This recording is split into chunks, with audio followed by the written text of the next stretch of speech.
আসসালামু আলাইকুম ওয়া রাহমাতুল্লাহি ওয়া বারাকাতুহু। বিসমিল্লাহ ওয়াসসালাতু ওয়াসসালামু আলা রাসূলিল্লাহ ওয়া আলা আলিহি ওয়া সাহবিহি ওয়া মান ওয়ালা, আম্মা বাদ। রাসূল সাল্লাল্লাহু আলাইহি ওয়াসাল্লামের সালাত প্রশিক্ষণ কেন প্রয়োজন গত সপ্তাহে আমরা আলোচনা করেছিলাম, এবং সালাতের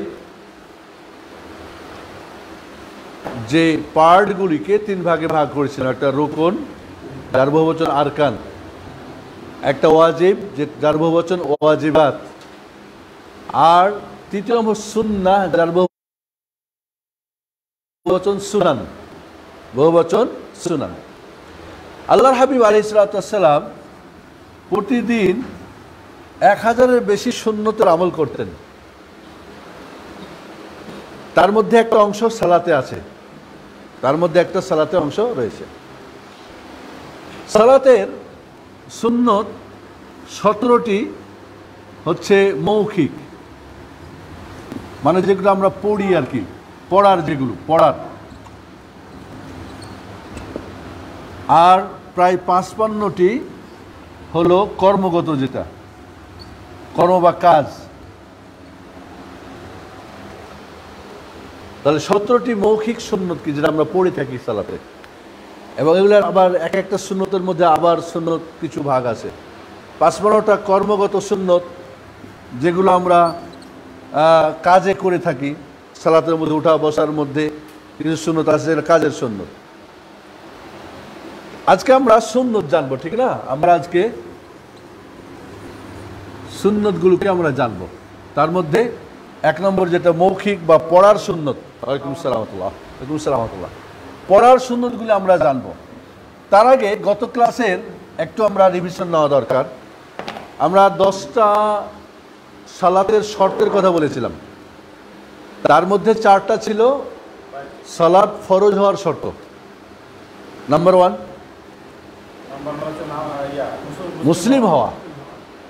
নাম্বার 2 যে কেউ সুস্থ বিবেকের অধিকারী হওয়া দরকার। নাম্বার 3 ভালো মন্দ বিচার করার শক্তি থাকা, 7 বছর বয়স হলে আমরা বলছেন। আর 4 নম্বরে ছিল যে নিষেধ না থাকা, বিশেষ করে মহিলাদের বিশেষ সময় তাদের নামাজ পড়া নিষেধ। ওই সময় বলবেন যে তোমার প্রতি নামাজ ফরজ। এই 4টা ছিল নামাজ ফরজ হওয়ার শর্ত। আর নামাজ বিশুদ্ধ হওয়ার শর্ত ছিল 6টা। নাম্বার 1 অপবিত্র বস্তু শরীর থেকে, পোশাক থেকে এবং নামাজের জায়গা থেকে দূর করা। নাম্বার 2 পবিত্রতা অর্জন করা,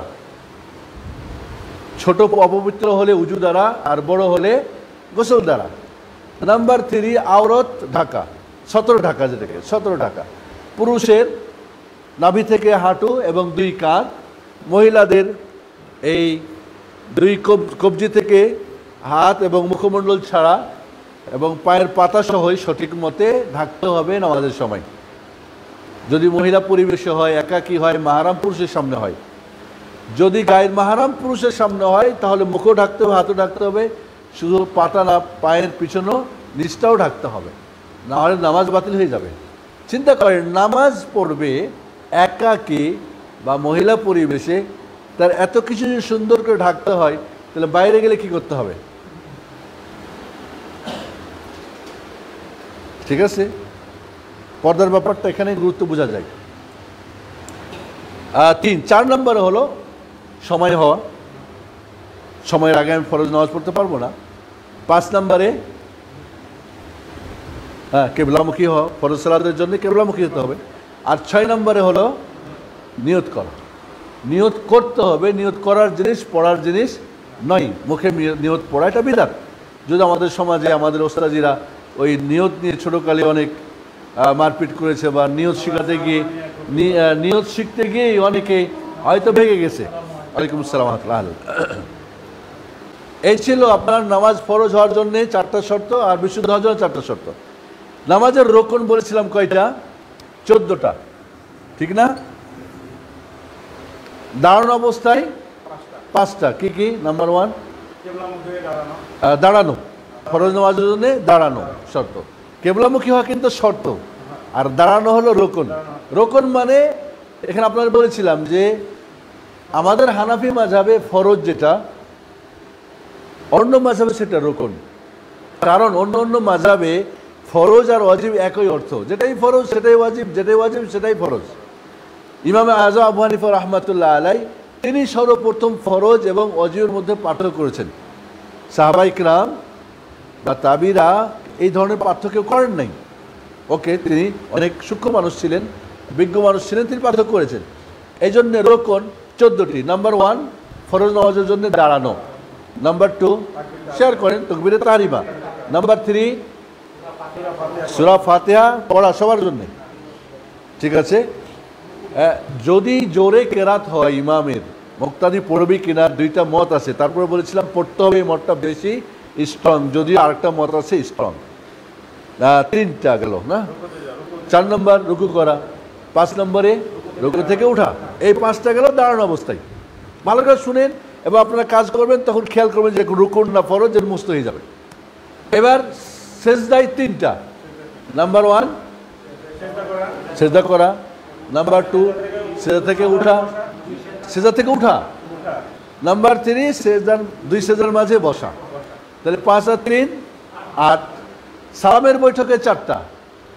কি কি? শেষ বৈঠকের জন্য বসা, ওকে, তাশাহুদ পড়া, দরুদ শরীফ পড়া, 2 দিকে সালাম দেওয়া। একটা সালাম ফরজ রুকুন না দুইটা, দ্বিমত আছে, হ্যাঁ। তবে সঠিক মত, কারণ আল্লাহ নবী কখনোই 2 সালামই ফিরিয়েছেন। নফল নামাজে একটা সালাম করা যায় বা ফরজ নামাজেও মাঝে মাঝে করা যায়, হয়ে যাবে, হ্যাঁ হয়ে যাবে। এবার হলো কয়টা তাহলে? 8টা আর 4টা 12টা। আর 2টা কি? এই রোকনগুলিতে ধীর স্থিরতা, ইতমিনান সহকারে সালাত আদা করা, তাড়াহুড়া না করা। আরেকটা কি বলেন? তরতিব সহকারে, মানে সিরিয়ালে করতে হবে। আপনি আগেরটা পরেরটা আগে করলে হবে না। এই 14টা হলো রোকন। রোকন মানে যদি কেউ ইচ্ছা করে ছেড়ে দেয় নামাজ বাতিল হয়ে যাবে। অনিচ্ছাকৃত যদি করে তাহলে পূর্ণ করে সেজদা দিতে হবে, সহ সেজদা, ওটাকে পূরণ করে তারপরে সহ সেজদা। আমরা মাসলা পরে আসবে, একটু শুধু মনে রাখলে হবে এখন, হ্যাঁ। এরপর ওয়াজিব ছিল 8টা। ওয়াজিব 8টা কি কি বলেন? নাম্বার 1 ওয়াজিব হচ্ছে নাম্বার 1 তাকবীরে তাহরিমা ছাড়া যত তাকবীর আছে, আল্লাহু আকবার আল্লাহু আকবার যত সব একটা 1। 2 নম্বরে মানে কমপক্ষে একবার রুকুতে সুবহান রাব্বিল আযীম একবার বলা কমপক্ষে, এটা ওয়াজিব। নাম্বার 3 সামি আল্লাহু লিমান, রুকু থেকে সামি আল্লাহু হামিদা বলা, একাকী এবং মুক্তাদির জন্য। একই বলে একাকী এবং ইমামের জন্য। একাকী নামাজ পড়বেন অথবা ইমাম, তার জন্য সামি আল্লাহু বলা কি ওয়াজিব। তারপরে রাব্বানা লাকাল হামদ সবার জন্য বলা ওয়াজিব। এবার 2 আমরা সেজদাতে গিয়ে একবার সুবহান রাব্বিল আলা বলা ওয়াজিব। 5টা হলো, ঠিক না? এরপরে 2 সেজদার মাঝে কমপক্ষে একবার রাব্বিক ফিরলি একবার বলা ওয়াজিব। এই গেল 6টা। আর প্রথম তাশাহুদের জন্য বসা 7, আর তাশাহুদ আত্তাহিয়াত পড়া 8। এই 8টা হলো ওয়াজিব। ওয়াজিবটা আমার মনে হচ্ছে আপনার কাছে একটু হচ্ছে, আরেকবার বলি তাহলে আমরা তাকবীরে তাহরিমা ছাড়া যত তাকবীর আছে, আল্লাহু আকবার আল্লাহু আকবার, তাকবীরে তাহরিমা তো ছিল রুকুন। 2 নম্বর রুকুতে একবার সুবহান রাব্বিল আযীম বলা। 3 নম্বর সামি আল্লাহু হামিদা বলা ইমাম এবং একাকীর জন্য। মুক্তাদির জন্য বলা সুন্নতে আসবে, মুক্তাদির জন্য বলা যাবে কিনা মতানৈক্য আছে, তবে সুন্নতের ব্যাপারটা ওপেন থাকে। এরপরে রাব্বানা লাকাল হামদ সবার জন্য। 2 সেজদার মাঝে রাব্বিক ফিরলি একবার বলা। আর প্রথম বৈঠকের জন্য বসা এবং বৈঠক আত্তাহিয়াত বলা। 8টা ওয়াজিব।